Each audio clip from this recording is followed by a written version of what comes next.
Hi guys, welcome back to Table Flippin' Board Games. We just played Pandemic. We did. We had an awesome time. But before we get into the discussion of that, where we review the game and let you know what types of elements are in it, so you know if you might want to pick it up, I am one of your hosts, Gillyweed. Joining me are my co-hosts, Ogre Yonder and Gameface Killa. And we are on the Misscliks channel, dedicated to uplifting females in the geek and gaming scene. Be sure to check out our other games or other shows and follow us on Twitch, Twitter, Facebook, and YouTube, all at MISSCLIKS. That's Misscliks. And with that, yeah, we just played Pandemic. A game, Face Killer, maybe a brief, just like talk once again about the game before we get into our review. Yeah, so we picked this game, or I was kind of thinking of putting a segment together this month about games that use the pandemic mechanic. So we've already played one of them, Forbidden Island, if you remember, a couple of months ago that we played that one. Mm-hmm. And that one is actually by the same designer as this one. He designed Forbidden Island after taking a brief hiatus. I'm thinking that he probably bought an island somewhere or something. Before he and got lived the there for a while. idea. Yeah. And then I love how you joke he's got about island this money. This guy's money. board it's game true. designer. Yeah, right. It's true. If any board game designer were to say make it, it would be the guy who designed Pandemic. Yeah, But he did design Forbidden Island, and we probably will talk some about the similarities and differences of that one. But this is a really nice cooperative introductory game if you really want to introduce people to how cool cooperative gaming can be and how intense and still fun. This is a great one. The rules are pretty simple too, and like I said, towards the end of the gameplay, we were really overanalyzing things because of how close it is when you're playing on a harder difficulty. But if you play it on an easier difficulty, you have a little bit more breathing room, and it's still very intense. Can you do it? But you don't have to worry as much about making a mistake or maybe doing the wrong actions, those kind of things. But everybody has 4 actions that they do on their turn, and then they spend the second half of their turn playing the infectious diseases spreading around the world. And then you just try to get all of the cures discovered before any of the million game ending events happen. Like running out of the player deck is one way, having too many outbreaks, having to put disease cubes, and not having any left are the 3 main ones. So I think those are the only 3, but it seems like there's it a feels million. like there's a lot. It does feel Yeah. like there's a lot. Yeah.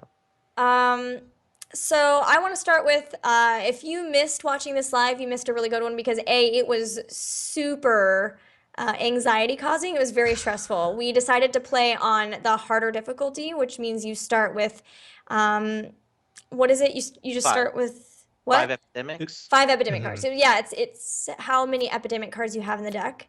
But our chat was actually amazing as well this week. You guys are always really fun to hang out with, but we had names for my character, basically, and I wanted to read some of these that ended up getting picked up. Shanghai Savior is what started us off. Nice. We also had Osaka Overlord, Algerian Alleviator, Taipei Triumph, the Atlanta Aegis. Oh, nice. How do you even say that word? Aegis. Aegis. Oh my god. Chicago Cure, Toronto Triumphant, San Francisco Messiah, Soul Survivor, Beijing Benefactor, Soul Survivor. Soul Survivor is hilarious. That is amazing. It sounds like an 80s movie. I know, right? Yeah. Hong Kong Or Honor a great Guard. band name. Yeah? Yeah. And because Taipei, I spent so much time there, Taipei Triumph is where I had a personal goal of having to end the game. And I not only ended the game there, I cleared it out of the disease and was able to just miraculously draw the card for it right at the very end. So my heart belongs in Taipei. Also, I really liked this joke by Rex. Pandemic, this game is sick. Haha, nice.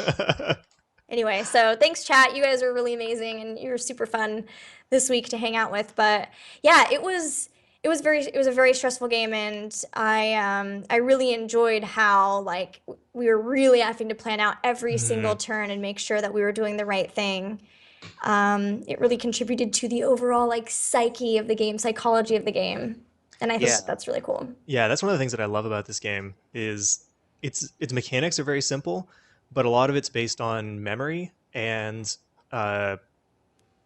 what's the word for it? It's not pattern recognition, but being able to sift through things in your memory and kind of mark them, because you can remember, Hmm.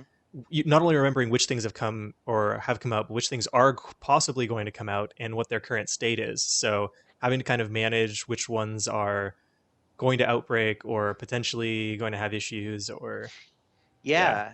And it really, I wonder if a lot of that actually simulates that sort of problem solving of disease, disease planning or prevention planning, in Hmm. that, you have to, okay, there's a lot of things going on in South America and Mexico. And so we've got to head over there, make that a priority. But if we can clear this area and this area, we isolate the disease. So it's really, you feel like you're actually in the disease control. Hmm.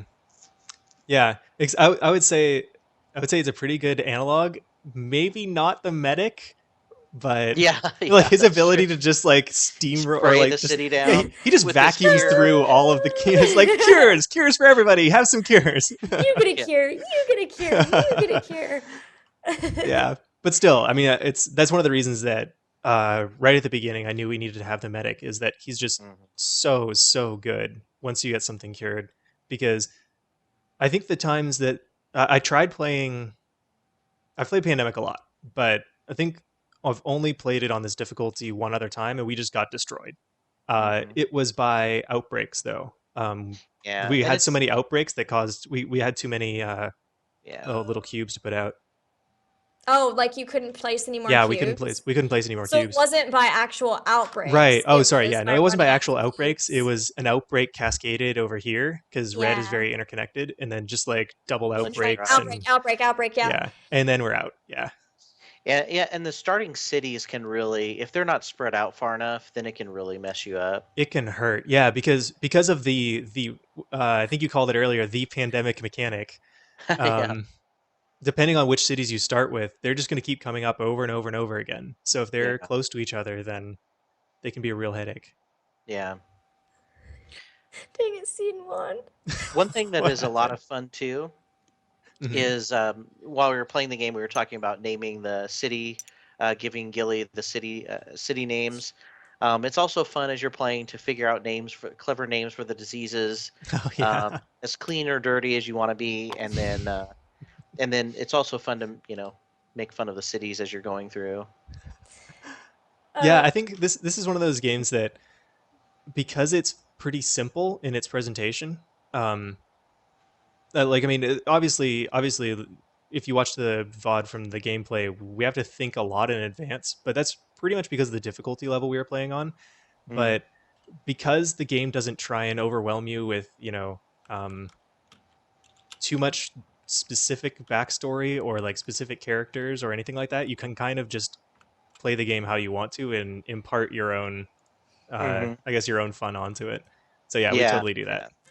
yeah, yeah. um, I do want to point out that it seems to me the more that we play these pandemic mechanic games, that like the better we get at them, the more we start to lose by running out of cards Right. and Hmm. not by having the board get overrun or outbreaks, which is really interesting to me. And it's the same for Forbidden Island. Hmm. It's like the better you Yeah. get at the game, it still has a mechanic that doesn't, I don't That know, pushes it's you, challenges Hmm. you. yeah. Yeah, no matter what, like there's different mechanics. So you go too fast and you're going to lose by outbreaks and or running out of disease cubes to place down. But if you go slower and make sure to keep the board clear as you go, then the mechanic that's pushing you is running out of cards. And I Hmm. think that that is a just fantastic game design, that that's been set up in a way that no matter what, there is, you really have to find a balance between all of Hmm. them. And yes, luck definitely plays into it, but like Ogre said, you if you remember the cards, you know what cards have come up, or like how many cards are in the discard deck. And so if Hmm. there's like a possibility of having an epidemic, like you always have on your mind, okay, if we have an epidemic right now, what's going to be the problem area? Hmm. Because it's the discard pile. So like once you really start to pick up the mechanic, then like you start to slow down and really focus on those areas, but you still have the player card deck pushing you along. And I think that it's really cool that even as you get better in the game, like there's another thing that starts to Mm-hmm. become more of an issue for you. Yeah. Yeah, for sure. Multiple fuses. Right. Exactly. One thing Uh, I was going to ask you guys about is some possible complaint.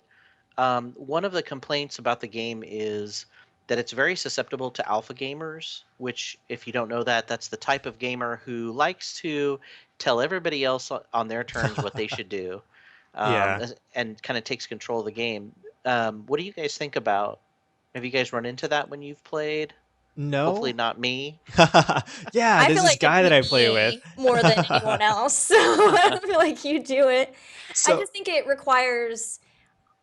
definitely requires everyone feeling comfortable with the mhm. group to throw their voice in, because otherwise I definitely think that this game could fall victim to that. But like any cooperative game, I really think Mhm. could be the So same. that's one of the things that I think is just amazing and very unique about board games is that if you are playing with somebody who is that way, then you just don't play with them anymore. Yeah, Like you don't randomly get match made with these people. You have to that's sit true. down at a table or, actively create a session on the internet with them. Like it's not Yeah. like you're just going to queue into them and then have a bad game.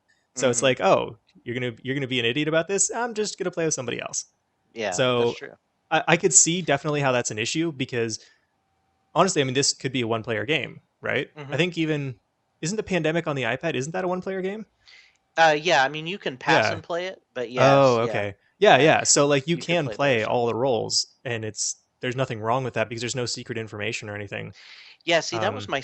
Oh, sorry. Go ahead. oh, I was just gonna say, so I could see how that could be a complaint, but Hmm. I also think the entire genre of board games kind of negates that. Yeah, So, that's true. Sylvanora makes a really good point that it depends on the group you play with, because some people Hmm. like to take the backseat in order to Yeah. learn. And that is completely true. When we play with our mom, she's not, like, bless her, she does not want to be playing board games with us. She would rather us watch a movie or a TV show together or something like that than play a board game. But she knows how much we, and especially Game Face, love board games. So she still will be like, yeah, I'll play this board game. But generally, she wants to play the cooperative one. She's very competitive, just like me. That's so she likes the cooperative ones a lot more, like I do.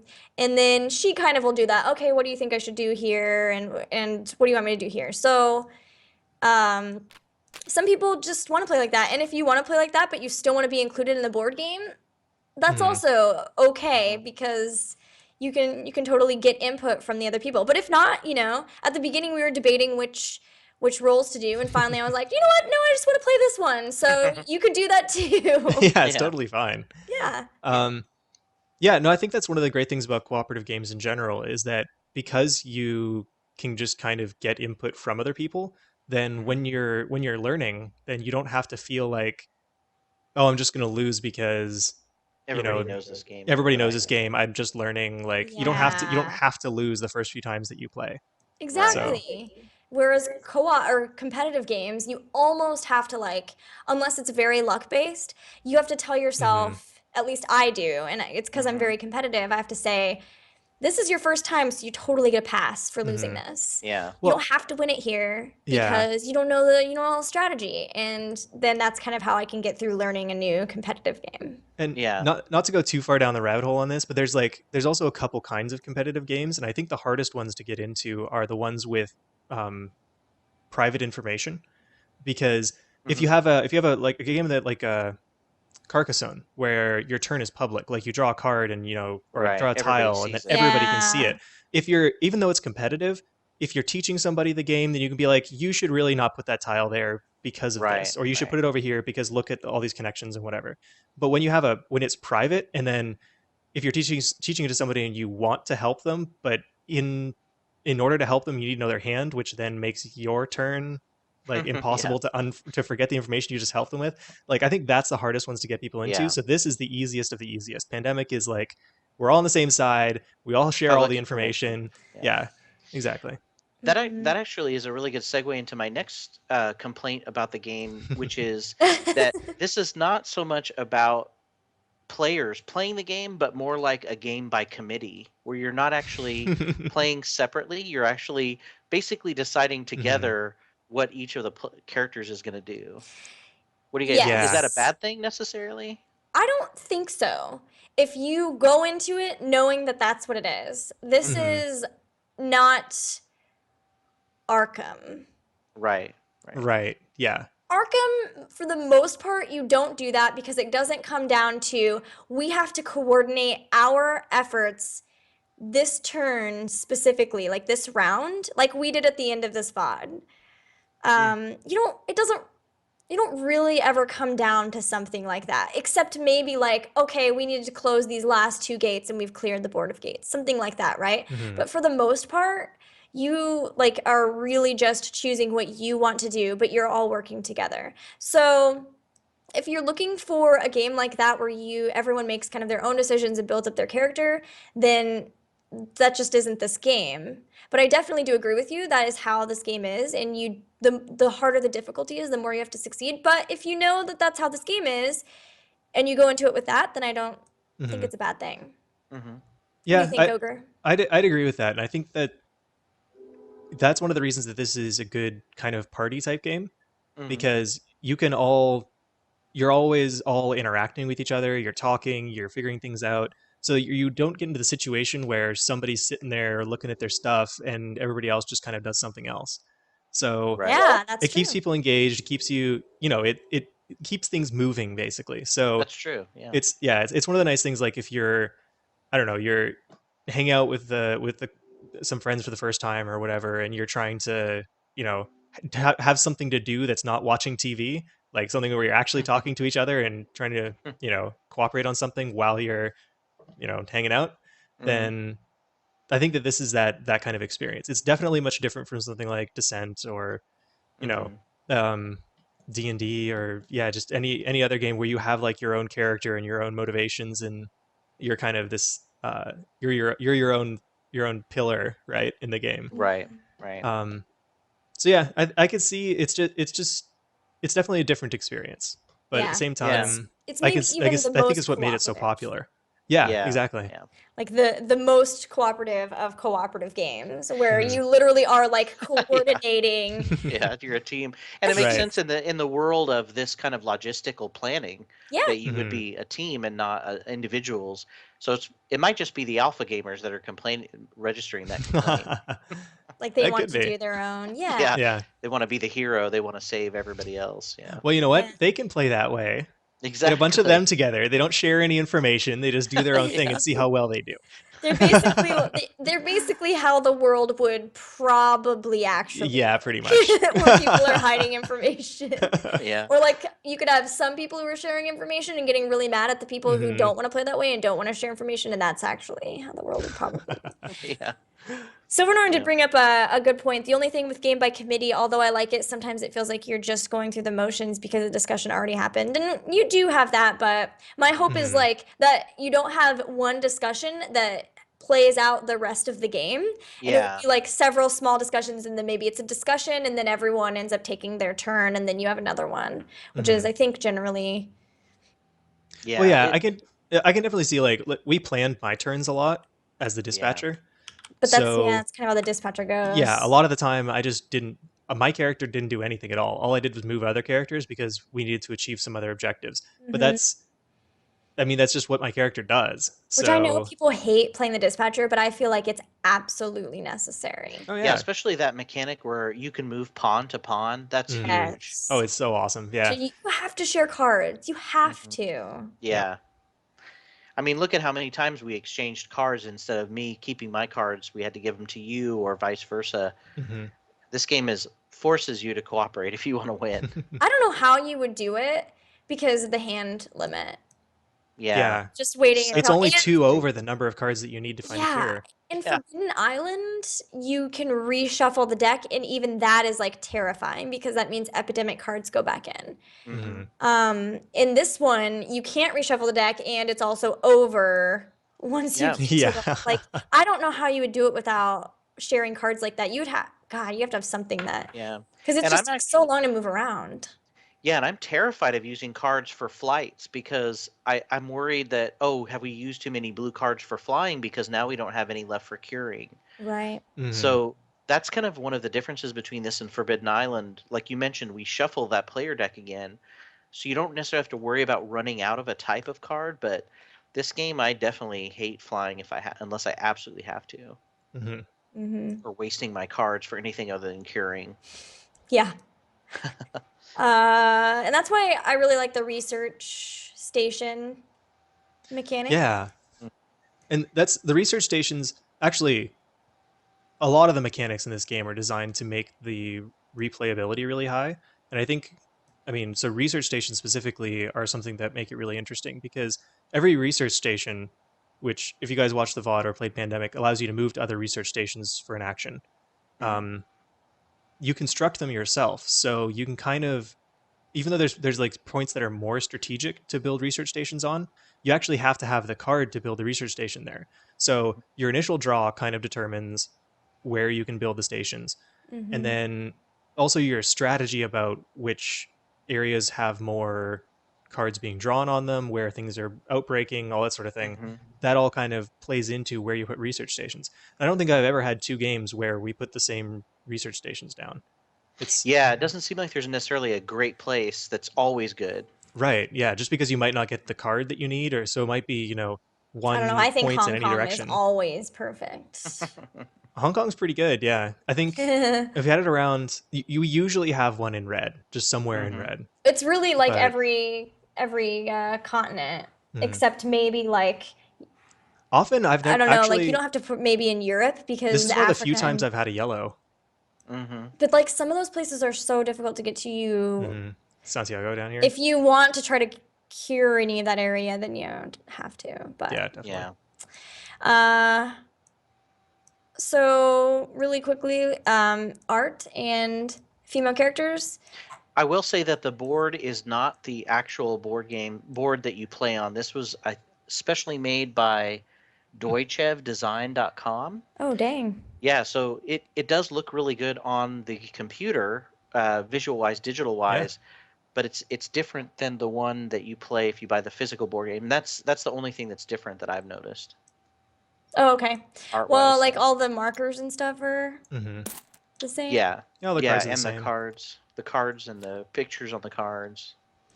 I don't know why, but I really like the player card, how they look. Like with the target on the city. Yeah, the It, city cards. yeah, it just reminds me of like industry, science, and Yeah. technology. You know, like it's very sciencey. Everything's really sciencey, which I think is cool. Hmm. Yeah, and like the population and population density and all that sort of stuff in the Yeah. different areas. That's super cool. I never noticed that. And they have the Yeah. flags. Hmm. Hmm. It's That's so educational, neat. guys. Yeah, Yeah. that's really cool. Yeah, and I do think this game is abstract enough that it would be great for kids, younger kids, family Hmm. game. Yeah. Um, so it's really cool. Yeah, definitely educational.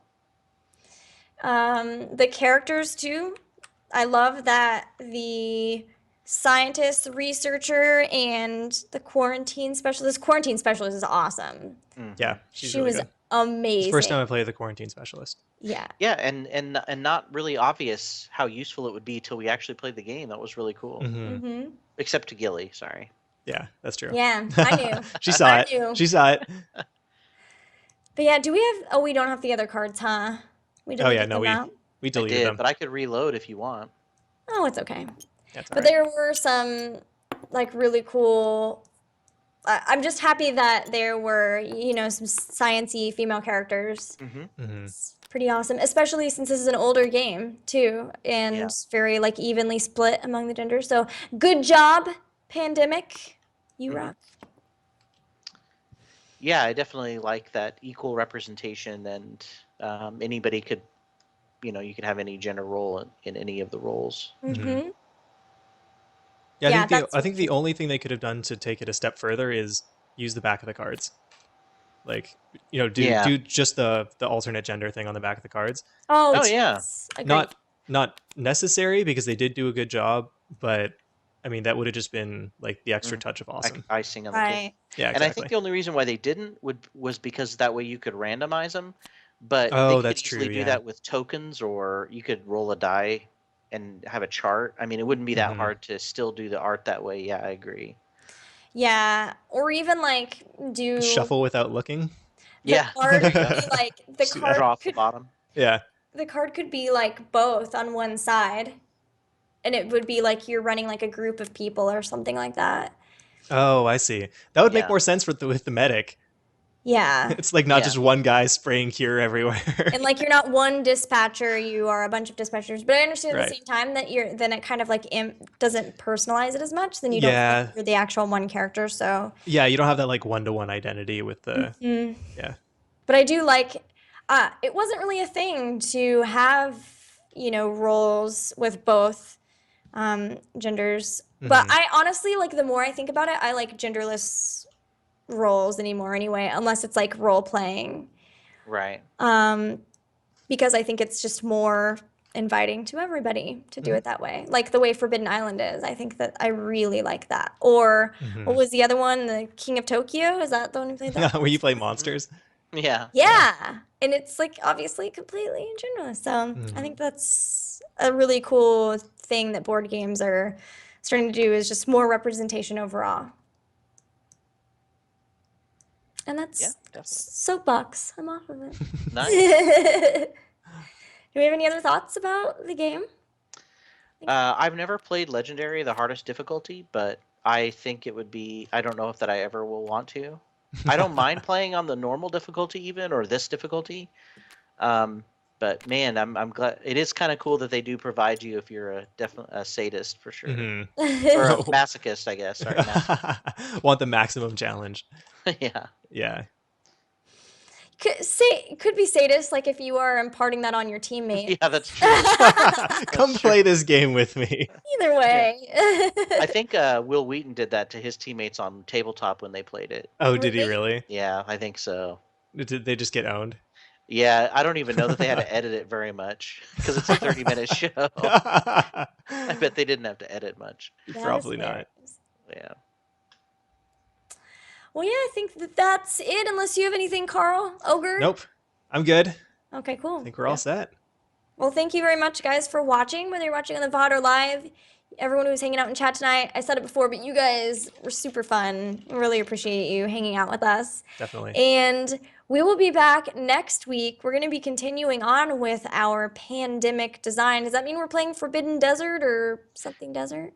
That is one of the few one of the ones we have left, and then an additional one. I guess it doesn't need to be a surprise, right?